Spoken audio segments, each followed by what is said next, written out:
The sun is barely over the horizon when sleep fades, and Miriam is left staring up at the dark ceiling. She's failed them. The town trusted her to protect them, and she failed them. She never felt the spells break, and Olof was almost killed. She's expecting the familiar chill to come upon her, but it's nowhere to be felt, and instead, a void has taken its place. The wolves will attack again, and she won't be able to stop it until it's too late. Their life will change forever, and she can only watch. Greta is breathing calmly next to her, curled up under the duvet. It was she who took command yesterday. She who woke her from her daze when she realized what happened. She did nothing. She sighs, pulls the duvet to the side, and gets up. The town no longer belongs to her, and she is no longer their protector. She dresses in the faint light and quietly leaves the room. The familiar staircase looks foreign as she descends it, as if the house is no longer hers either, and she's walked into another person's home. The railing against her hand, the warm wood she felt against her palm so many times before, doesn't seem to fit any longer. The steps grind against the bare sole of her feet, as if they don't recognize her presence any longer. The townspeople are unprotected now, and life will change forever. She takes a deep breath, almost longing for the chill to come upon her. She knows how to handle it. Its sensation in her body, as unsettling as it is familiar. But it won't come upon her, and she walks the last of the steps and arrives in the hallway. She looks around, then walks to the kitchen and puts another log on the dying fire. Her movements mechanical, running on habit rather than any true will. She opens the shutters for the windows and then slumps down by the table and watches the sun rise outside the window. Will she have to leave? Is her time in this town gone? And she will be forced to find another place. She has no place here if she can no longer protect them. She's still staring out the window when she hears footsteps coming down the stairs, and Greta walks into the kitchen. She glances around before carefully sitting down by the table without a word. Miriam knows she should say something, ask her how she feels, but no words come. She failed her duty as a protector, and her words mean nothing any longer. It's Greta who takes the command, just like yesterday, and gets up and makes tea. She places the steaming cup before her, and it sits down again. There you go, she whispers quietly. She sits quietly for a moment before continuing. We need to talk to the mayor and see what we can find about the spells. Miriam nods, but remains on the chair nevertheless.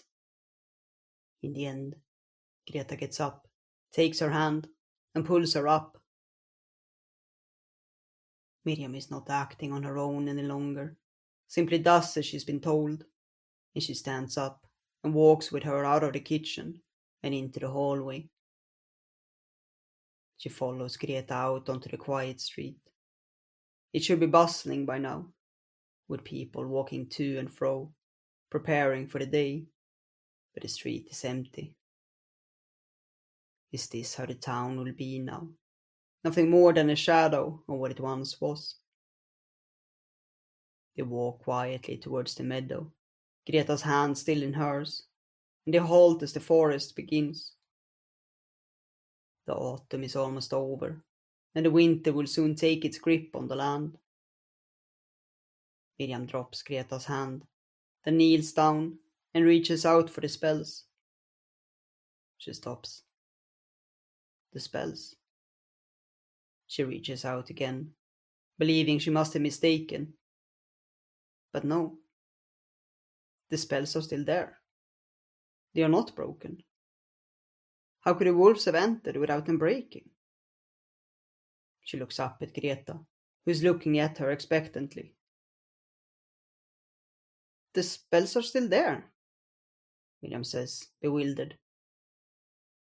Greta looks at her, confused. I never felt them break, because they never did, Miriam murmurs. How? She gets up. We need to talk to the mayor.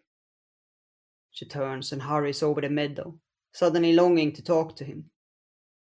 The streets are slowly filling up, and Miriam smiles at the villagers as they pass. They don't seem to think she's failed them, and they wave at her, and someone stops her to take her hand and thank her. She offers greetings in return, then keeps walking as fast as she can to the mayor.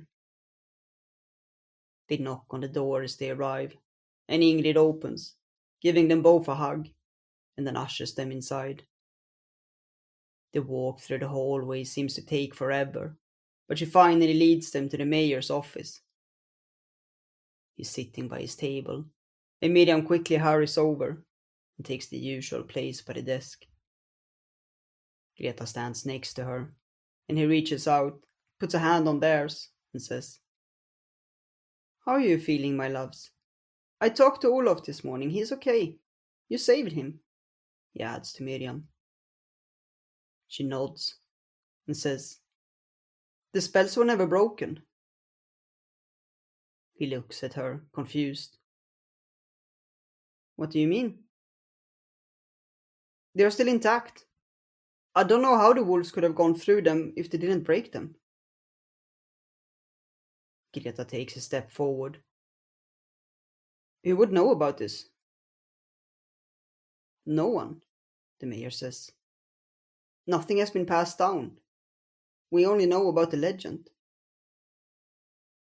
Greta goes silent for a moment, then says, What about the records? They don't contain anything, Miriam says. How do you know? We know they only contain records of population and the harvest. That's what they are for. She is right, the mayor says. If there were anything in them, we would know about it. Greta shakes her head. At least it's worth a try. The mayor goes silent for a moment. I guess you're right, he says in the end. He sighs and stands up. We'll need a whole day to look through them, if my memory of their arrangement is right. He rounds the table, gestures for them to follow him, and Miriam hurries after him. They are silent as they walk to the outskirts of the town, but Miriam's head is reeling with the newfound information. She's never heard of anyone crossing the spells without breaking them. They halt in front of the old stone tower, where the fields take over from the town, and the mayor takes a large key from his pocket. The door creaks as it swings open, and they follow him inside. The place is dark, with only small windows that let the sunlight in. It's not used for anything other than records, and Miriam hasn't entered it since she was a small girl. They follow the stairs and come out into a small stone room. Papers are spread over the floor, and rat-eaten books lie on the shelves. The mayor sighs. It's in worse condition than I thought. Greta takes up a book and starts to read it. When was the last time the wolves were seen? She asks. The mayor tells her the year, several centuries back, and she puts the book down and takes up another one. He follows suit, and soon they are both engrossed in looking through book after book. Miriam takes up another and starts to read. She learns about how the past generations rotated the fields to increase harvest, and a detailed record of an effort to modify the oat to make it more resistant to insects. But there is no mention of the wolves. She puts it down and takes up another one. They work until the late afternoon, when the mayor suddenly says, I think I found something. Miriam hurries over to him as he reads out aloud. This was the time in the third reign of King Carl X, when the wolves entered our town. We want to share this knowledge so that you might solve it if you ever find yourself in the same situation. He looks up at them and then continues reading. He talks about how it first started when the townspeople found a dead sheep in the forest. No one had ever been attacked before, and when they heard the other towns reporting similar events, they became worried. Someone reported seeing something in the forest, but no one was sure what it was. Then one night, a wolf attacked one of the villagers in the town, but the protector managed to save him. Greta looks at Miriam. That's how it happened now, too. The book continues, saying that they were all very surprised, because they didn't think that the wolves could ever come that close.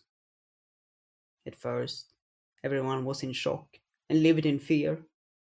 The protector examined the spells, and they all seemed to be intact. That is also how it happened now, the mayor comments. Not long after, the book continues, another wolf attacked, and this time killed a child in town.